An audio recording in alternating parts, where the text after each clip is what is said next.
Okay, this is Infernal Blood, written by Victoria A.C. Quin Harkin. Exterior, a road overlooking the grounds of Sutton Place Day. On screen, Sutton Place, Surrey. A figure wearing a black cape with a hood sits facing sideways by the road's side zoom out and jump cut to the gates at the entrance to Sutton Place. Where the figure is standing, a man, clearly wealthy, arrives at speed on a black horse. The horse sees the figure and immediately takes fright. Close up on the eye of the horse as it rears up, the rider struggling to stay seated. He manages initially, but the horse is still skittish and clearly scared. Sounds of a low woman's voice murmuring rhythmically, chanting. The sounds grow louder, continuing as we see the man continue to struggle to maintain control of the agitated horse. It is by now whinnying and neighing in fear and distress. We close up on the man's hands. His knuckles are white from trying to hold on to the reins. The sound of chanting continues and quickens. We see a close-up of the man's face and Sutton Place in the distance. The figure in profile holding up two fingers, the index finger and middle finger splayed and slightly crooked. She points them at the man and continues to chant rhythmically. We still do not see her face. The horse eventually becoming too much for the man to control, he hurriedly slides to the ground, swearing in French and attempting to calm it down. Jump cut, the figure is now closer to the horse and still chanting whilst holding her fingers in position. Close up on her lips, chanting beneath the hood, which is low over the figure's eyes. It is a woman. A couple of small fires erupt from nowhere on the grass around the horse, close up on the horse's eye and on its mouth, straining at the bit. As the man continues to struggle, the chanting has by now become incessant. Isis Diana, Hecate, Dimona, Kali. Robed figures appear in the middle distance behind the horse, which rears again and takes flight suddenly towards Sutton Place. The man and greets her in French. He is clearly unaccustomed to fear. The fires are giving off blue smoke and the figure's still there.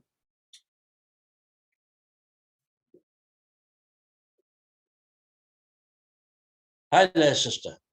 Who are you and what is your business here? The witch ignores him and continues to chant. He is sure the figures have drawn a little nearer and is surrounded on three sides. The chanting has increased as the other figures join in. The witch sets a fire in the middle of the gates and they begin to pace around it rhythmically. Hi there. I'm talking to you. This is my land, my estate. Who are you and what is your business here? We are God-fearing house of the Holy Roman Empire here. I will not stand for it. The chanting from the others continues. Close upon the witch, who raises her head and suddenly stops chanting. We see her hands bedecked with thick gold rings. As she slides her hood back a little, we can just see circular thick gold rings on her hairline. She does not look directly at him, and her face is in three-quarters profile. Our business is not your business. Exterior, a forest and wooded glade, Poitou day. Comte Raymond is riding his horse Capitan through the woodland. He is upset and rides hard, deeper into the trees in his nihilism. At first following a path, but then losing it, and the forest enveloping him with dark green moss and fallen leaves. Soon it becomes too dense to ride, and his purple cloak gets caught on a tree. He pulls hard on the reins, and the horse slows to a halt beside a tree covered in round, fat, white berries. Whoa there, Capitan, easy. The horse is afraid and panting and snorting. Raymond quickly dismounts and removes a carrot from a saddlebag, which he feeds the horse. Here there, old friend. I know you're tired. Let me walk a while and we will look for some water for you.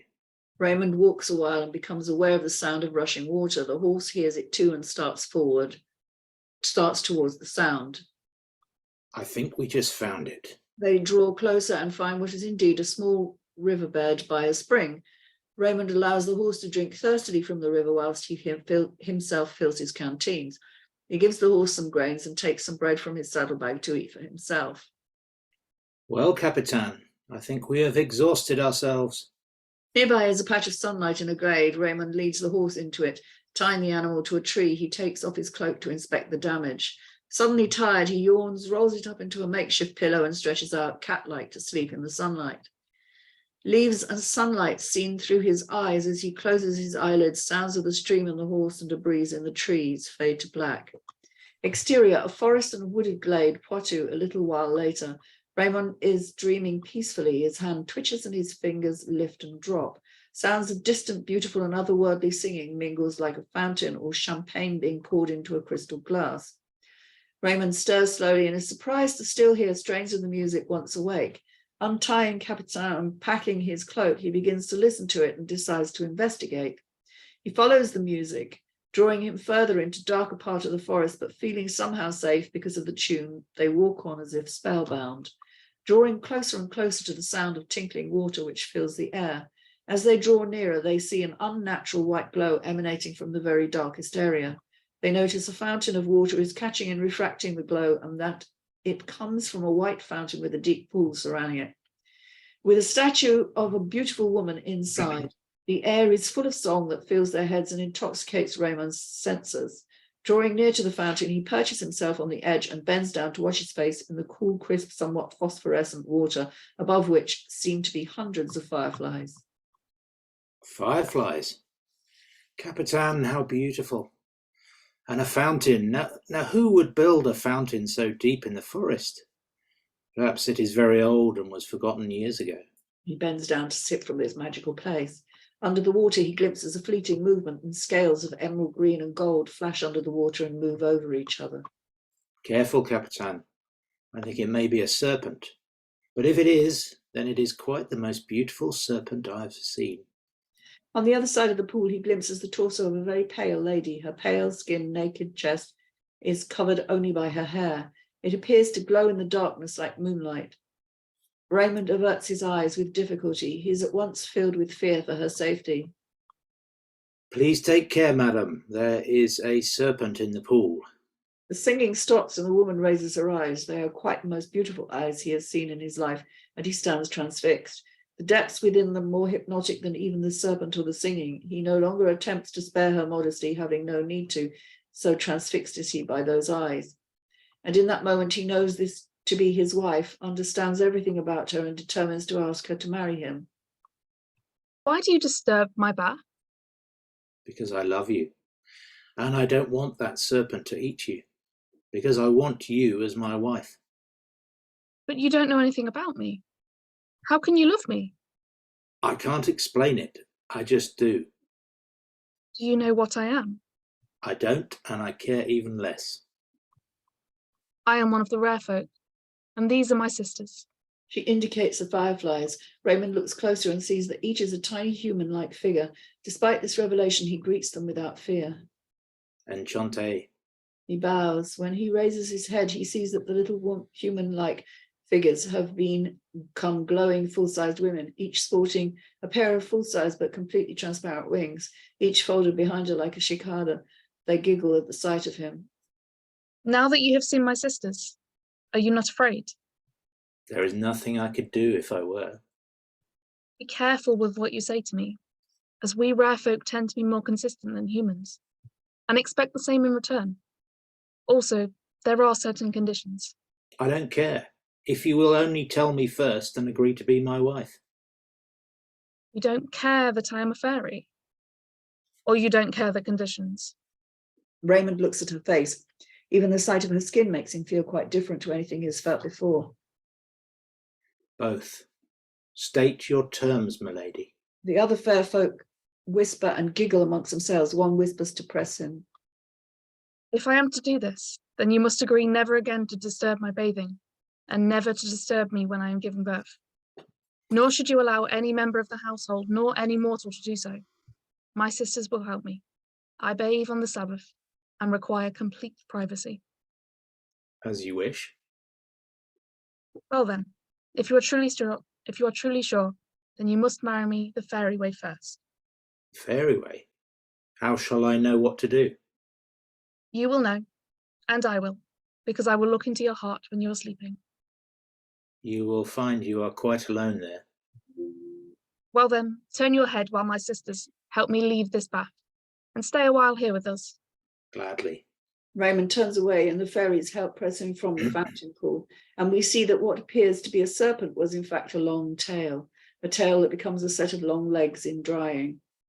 And so they stayed and slept and consummated their marriage right there on the forest floor. And each night Preston would look into his heart, and it was as he had said that she would find herself quite alone there, and she was well pleased.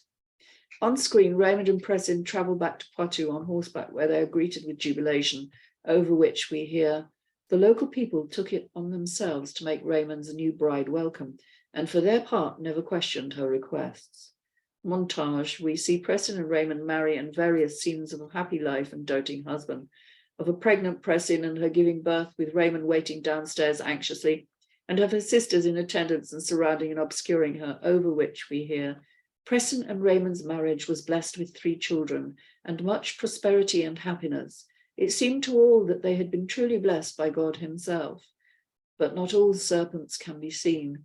Some slither off the tongues of others in the form of gossip, jealousy, and doubt, and into the hearts and minds of unsuspecting lovers.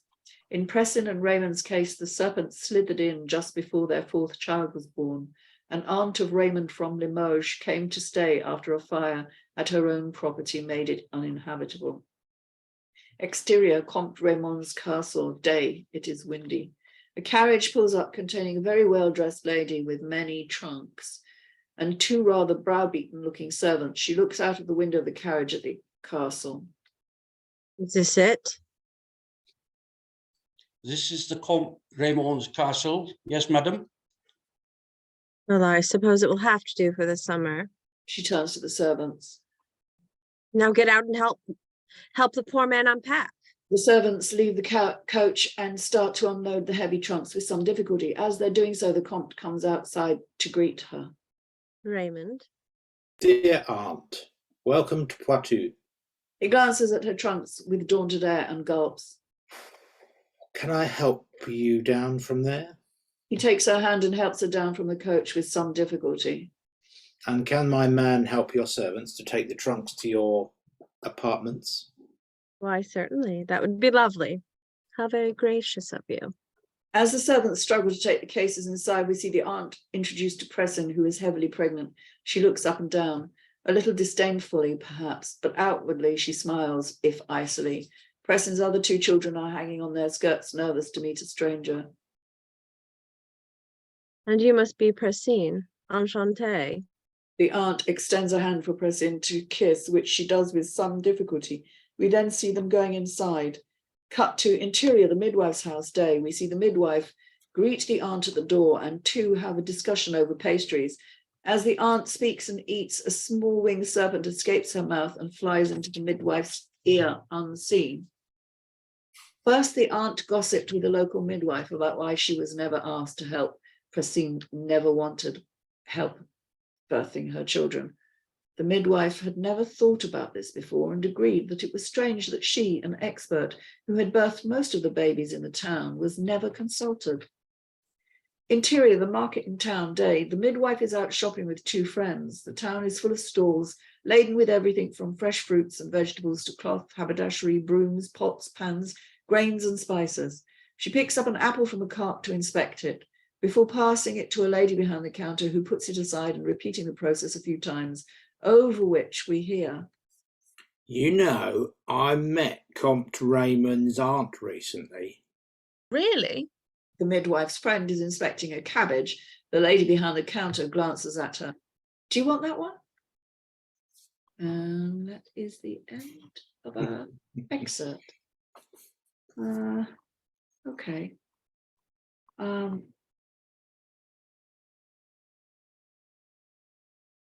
I will just say, I'll let you guys have a comment, but my main comment is I know exactly what this myth is, and it's the myth of Melusine, which is, as I've written about French history and appeared to be writing about French history at the moment.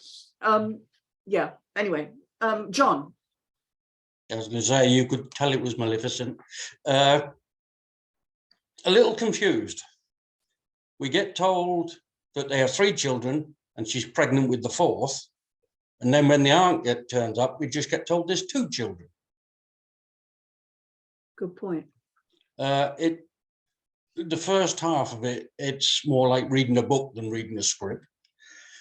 So, I mean, that takes up an awful lot of time. I mean, realistically speaking, you've probably got about 4 minutes of script there. The rest of it is just descriptions. And I do honestly think that's a bit excessive. But yeah, slightly interested in what's going on. Okay, thank you. Rachel. Yeah, I don't know, like the characters you've got and everything, the atmosphere you're trying to build here is really interesting, and I think would be great, like this whole fantastical sort of world. Yeah, I don't know. I think I agree in that you could certainly do it more succinctly, more concise. I don't know. There's something slightly off with it, but I don't know what I'm what I'm not understanding about it.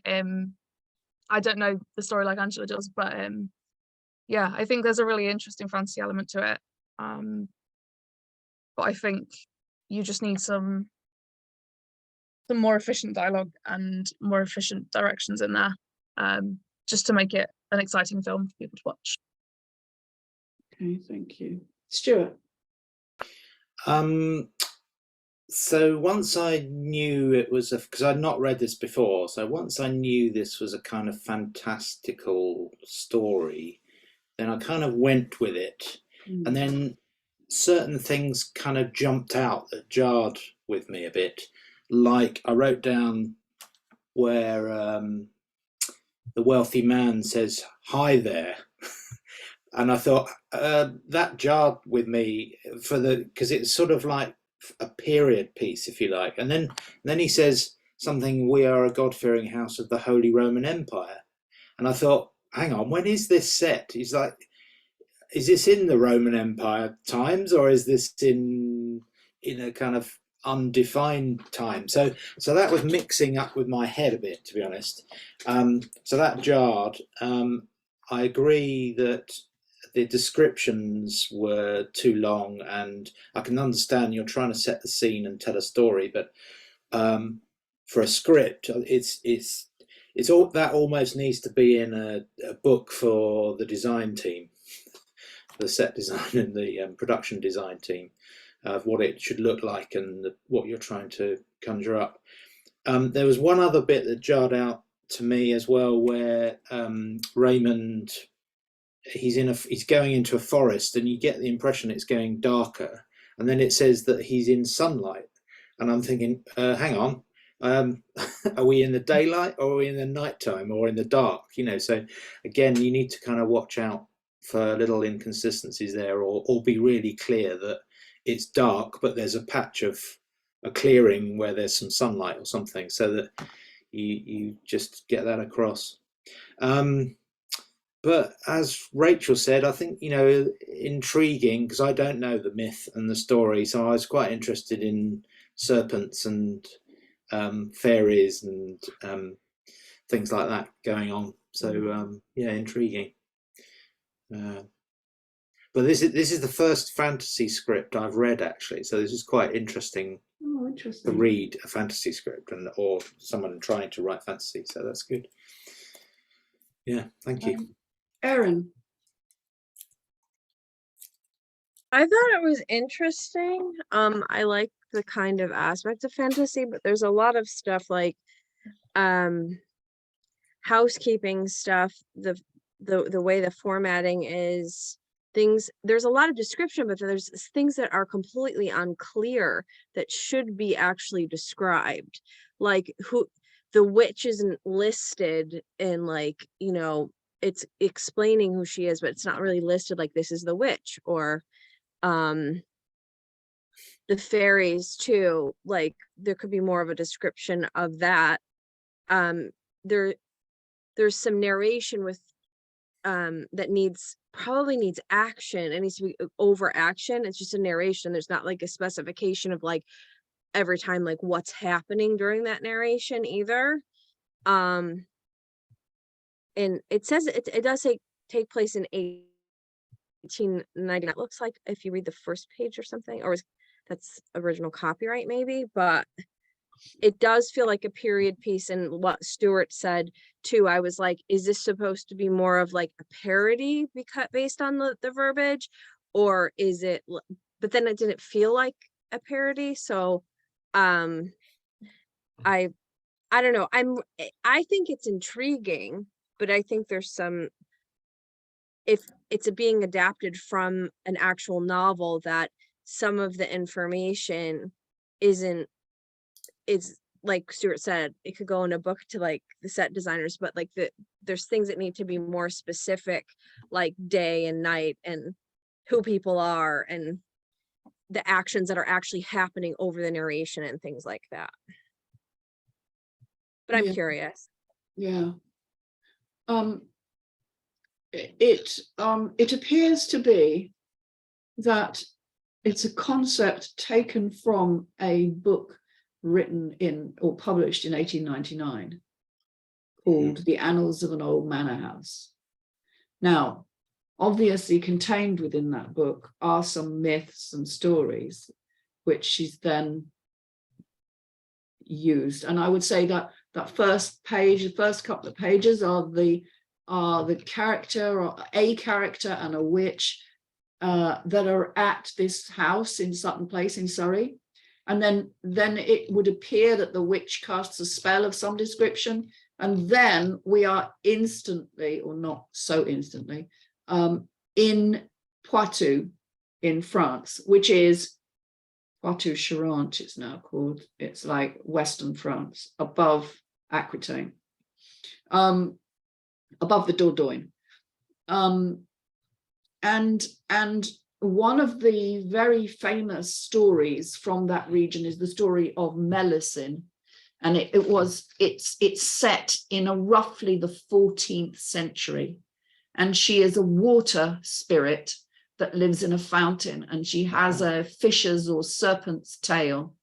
And it's one of the classic stories where there are rules that her suitor must abide by, and eventually he transgresses and she turns back into the spirit.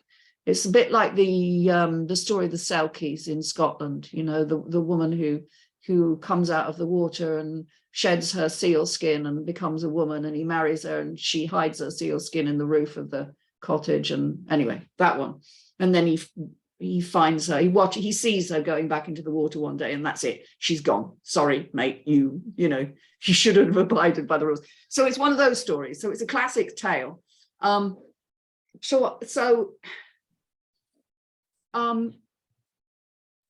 I would say, first of all, the format is not correct for a script. You don't need all of that caps on your first page. I don't really know why that is in caps. I don't know why it comes in and out of caps, really. Mm-hmm. I get that it maybe you're trying to focus on certain camera angles and certain stuff happening, but I think, as the others have said, there's a lot of description in there, and you could compress that down into some very sort of just specifics, because a lot of this you have to, unless you're going to be directing this yourself, you have to leave all of this to the director, and the art director. I mean, they're going to decide how they're going to shoot something. It's not really up to the writer. You're not writing a shooting script. If you're, even if you're aiming to be a producer of it, you're still gonna pretty much leave it to your director to interpret.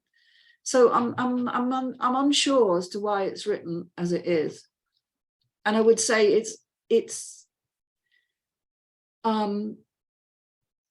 there's just too much. It reads like a novel, like you said, John. It does read. I could see more of it as a novel rather than anything else. It's a great story. I mean, the story of Melusine is a great story. So it's a great idea. And I'm sure the original book that you've then taken and from 1899 or whatever, and then I'm sure that's fascinating as well. As those sort of Victorian myth collectors were great, but I just think it needs some more work, really, to put it into the form that it would be acceptable for people.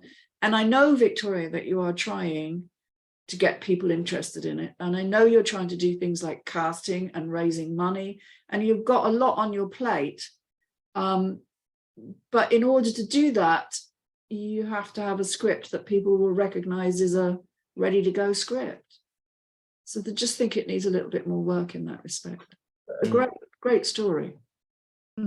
Is there somewhere specific, Angela, that Victoria could look at other scripts to help her out? I'm sure there's places like the writers' room, isn't there? The BBC writers' room. That's right. I mean, the lots of BBC examples of scripts. There's loads of scripts online. All you need to do is Yeah. put in, you know, first draft script, second draft script of a movie that you enjoyed, and you'll find copies of it. You know, I mean, I've got to say, one of the best scripts I've ever read, is Nightmare on Elm Street, the first one. Oh, right. Wes Craven could write a phenomenal script.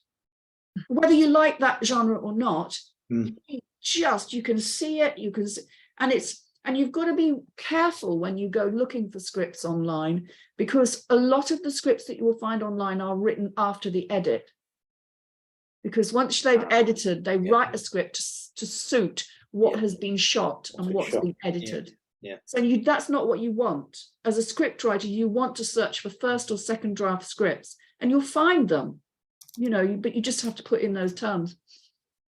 And Pan's Labyrinth is a brilliant one for that. yeah, I mean, well, yeah, that's a fabulous The tale. script will just take you everywhere. It's amazing. Right. And you can pick up a lot of information just reading scripts, and you'll see how different people handle different aspects. But be wary of reading scripts that are written by the director, because they will be writing it for themselves. They will include their own direction and stuff, you know, they don't care.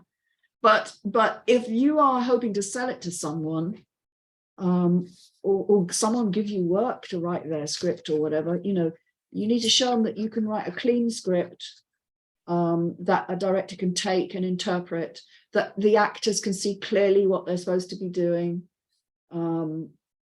Yes, a lot of what was in that we've just read would have been down to the DOP.